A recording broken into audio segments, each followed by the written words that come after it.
Only 3 weeks ago, I stood in this place to read the Führer's proclamation on the 10th anniversary of the seizure of power and to speak to you and to the German people. The crisis we now face on the Eastern Front was at its height. In the midst of the hard misfortunes the nation faced at the Battle of the Volga, we gathered here today in a mass meeting on the 30th of January to display our unity, our unanimity, and our strong will to overcome the difficulties we faced in the fourth year of the war. I am firmly convinced that the German people have been deeply moved by the blow of fate that was dealt to us at Stalingrad. It was a cold and ruthless and pitiless war. It now knows the awful truth and is resolved to follow the Führer through thick and thin.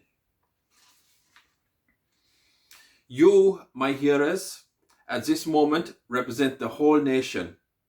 I wish to ask you 10 questions that you will answer for the German people throughout the world, but especially for our enemies who are listening to us on the radio. The English maintain that the German people has lost faith in victory. I ask you, do you believe with the Führer and us in the final total victory of the German people? I ask you, do you believe with the Führer and us in the final total victory of the German people? That you will fight through thick and thin, and that you are willing to accept the heaviest personal burdens that we incur in fighting this war.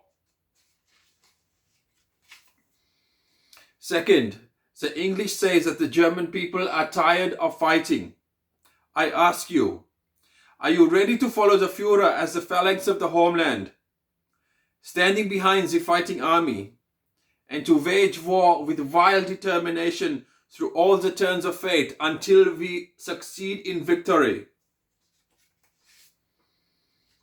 Third, the English maintain that the German people have no desire any longer to accept the government's desire for war work. I ask you, are you and the German people willing to work 10, 12, 14 hours if necessary to further the German war effort?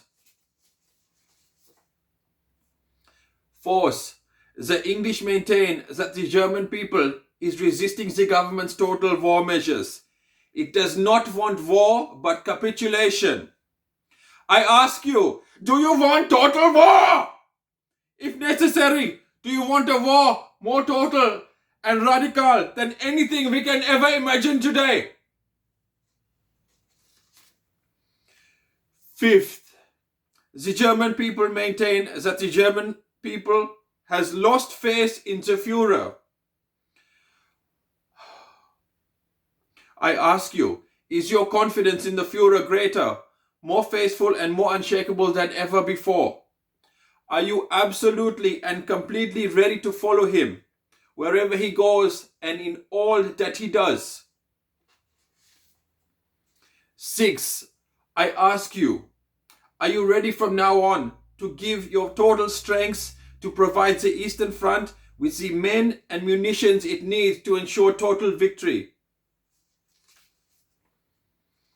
Seventh, I ask you, do you take the holy oath to the front of the homeland that stands behind them, and that you will give them everything that they require to ensure total victory against Bolshevism? Eight, I ask you, do you, especially you women, want the government to do all it can to encourage German women to put their full strength to support the war effort and to release men for the front so that they can fight at the front with all the tools that they have? Ninth, I ask you, do you approve, if necessary, the most radical measures against small group of shirkers and black marketers who pretend there is peace in the middle of the war and use the need for the war for their own selfish purposes? Do you agree that those who harm the war effort shall lose their heads? Tenth, and lastly, I ask you, do you agree that above all in war, according to the National Socialist Party platform, our platform, the platform that I have given my heart to, that the homeland should bear the heavy burdens of the war together, and that all the burdens shall be shared between us, our people, between high and low, and rich and poor. Ladies and gentlemen, I have asked, and you have given me your answers. You are part of the people, and your answers are those of the German people. You have told our enemies what they needed to hear, so that they will have no illusions as to our intent and our capabilities in war. The great crises and upsets of national life show who the true men and women are. We have no right any longer to speak of the weaker sex, for both sexes are displaying the same fight, the same ruthlessness, and the same determination to bring Germany to victory at the front. The Führer has commanded, and we will follow him. Sieg Heil!